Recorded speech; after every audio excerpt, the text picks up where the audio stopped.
ನಮಃ ಶಿವಾಯ ಚ ಶಿವತರಾಯ ಚ. ಯೋಗಾವಾಸ್ಯಮಿದಂ ಸರ್ವಂ. ನಿತ್ಯದಲ್ಲೂ ಈಶಾವಾಸ್ಯಮಿದಂ ಸರ್ವಂ. ಇವತ್ತು ಮಾತ್ರ ಯೋಗಾವಾಸ್ಯಮಿದಂ ಸರ್ವಂ.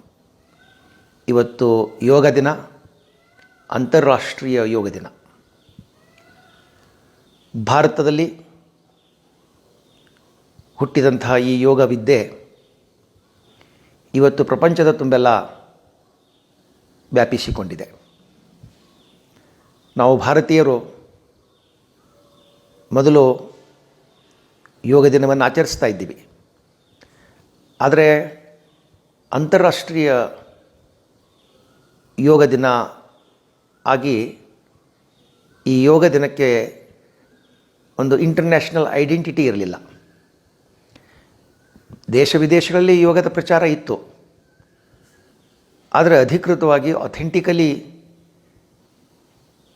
ಒಂದು ಯೋಗ ದಿನವನ್ನು ಆಚರಿಸುವಂಥ ಒಂದು ವ್ಯವಸ್ಥೆ ಇರಲಿಲ್ಲ. ನಮ್ಮ ದೇಶದ ಪ್ರಧಾನಿ ನರೇಂದ್ರ ಮೋದಿಯವರ ಕೃಪೆಯಿಂದ ಅಂತ ಹೇಳೋದಕ್ಕಿಂತಲೂ ಅವರ ಸಂಕಲ್ಪದಂತೆ ಇವತ್ತು ಯೋಗ ದಿನ, ಇದು ಅಂತಾರಾಷ್ಟ್ರೀಯ ಯೋಗ ದಿನವಾಗಿ ರೂಪುಗೊಂಡಿದೆ. ಪ್ರಪಂಚದಾದ್ಯಂತ ಇವತ್ತು ಎಲ್ಲರೂ ಕೂಡ ಎಲ್ಲ ದೇಶಗಳಲ್ಲೂ,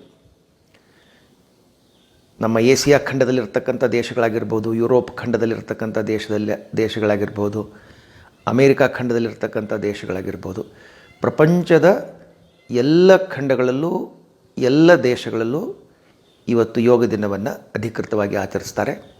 ಇದು ನಾವೆಲ್ಲ ಭಾರತೀಯರು ಹೆಮ್ಮೆ ಪಡಬೇಕಾದಂಥ ಒಂದು ಸಂಗತಿ.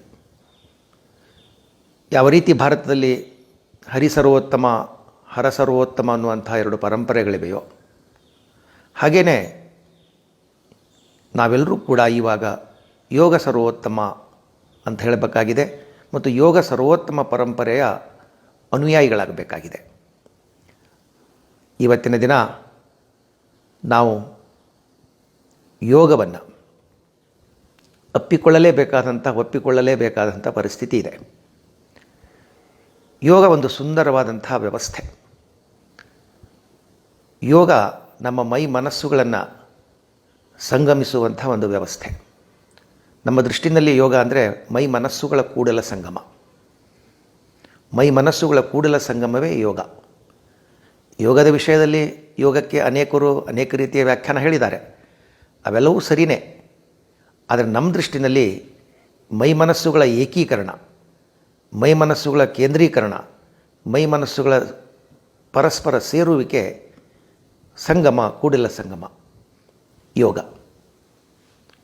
ಮೈ ಮನಸ್ಸುಗಳು ಒಂದೇ ಕಡೆಗೆ ಇರ್ತವೆ. ಅವು ಆ ರೀತಿ ಪ್ರತಿಜ್ಞೆ ಮಾಡಿರ್ತವೆ, ನಾವು ಒಂದೇ ಕಡೆ ಇರ್ತೀವಿ ಅಂತ. ಆದರೆ ಹಾಗೆ ಆಗೋದಿಲ್ಲ. ಮನಸ್ಸು ಎಲ್ಲೆಲ್ಲೋ ಹರಿದಾಡ್ಕೊಂಡು ಹೋಗಿ ಕೊನೆಗೆ ತನ್ನ ಸ್ಟೇಷನ್ನ ತನ್ನ ತಂಗುದಾಣ ಅನ್ನೋ ಹಾಗೆ ಮೈ ಹತ್ತಿರ ಬರ್ತಾ ಇರ್ತದೆ. ಹಾಗಾಗಬಾರ್ದು.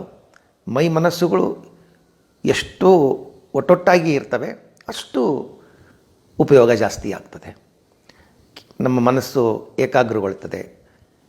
ಹೆಚ್ಚು ವಿಷಯಗಳನ್ನು ತಿಳಿದುಕೊಳ್ಳಲಿಕ್ಕೆ, ಜ್ಞಾನವನ್ನು ಪಡೆದುಕೊಳ್ಳಲಿಕ್ಕೆ, ಅನುಸಂಧಾನ ಮಾಡಲಿಕ್ಕೆ, ಅನುಷ್ಠಾನ ಮಾಡಲಿಕ್ಕೆ ಅಥವಾ ಲೋಕ ಕೈಂಕರ್ಯ ಮಾಡೋದಕ್ಕೆ ಅನುಕೂಲವಾಗ್ತದೆ. ಮೈ ಮನಸ್ಸುಗಳ ಒಟ್ಟಾಗುವಿಕೆ ಅದು ತುಂಬ ಮುಖ್ಯ. ಯೋಗ ಮೈ ಮನಸ್ಸುಗಳನ್ನು ಒಟ್ಟು ಮಾಡೋದಕ್ಕೆ ನಮಗೆ ಕರೆ ಕೊಡುತ್ತದೆ. ಸೊ ಆ ನಿಟ್ಟಿನಲ್ಲಿ ನಾವು ಮೈ ಮನಸ್ಸುಗಳನ್ನು ಒಟ್ಟೈಸುವಂಥ ಒಂದು ಪ್ರಕ್ರಿಯೆಗೆ ಬದ್ಧರಾಗಬೇಕು.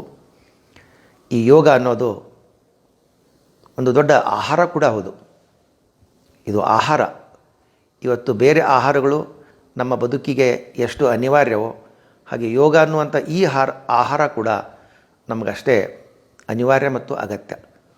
ನಮ್ಮ ಮೈಯನ್ನು, ನಮ್ಮ ಮನಸ್ಸನ್ನು ವ್ಯವಸ್ಥಿತವಾಗಿ ಇಡೋದಕ್ಕೆ ಯೋಗ ಅನ್ನುವಂಥ ಒಂದು ಅಮೃತ ವಿದ್ಯೆ ತುಂಬ ಅವಶ್ಯವಾಗಿದೆ. ನಾವೆಲ್ಲರೂ ಕೂಡ ಯೋಗವನ್ನು ಆಚರಿಸೋಣ. ನಾವೆಲ್ಲರೂ ಯೋಗಿಗಳಾಗೋಣ. ಹರ್ ಹರ್ ಮಹಾದೇವ್, ಘರ್ ಘರ್ ಮಹಾದೇವ್ ಅನ್ನೋ ಹಾಗೆ ಹರ್ ಹರ್ ಯೋಗ ಡೇ, ಘರ್ ಘರ್ ಯೋಗ ಡೇ ಅನ್ನುವಂಥ ಒಂದು ವ್ಯವಸ್ಥೆಯನ್ನು ನಾವು ಹುಟ್ಟುಹಾಕೋಣ.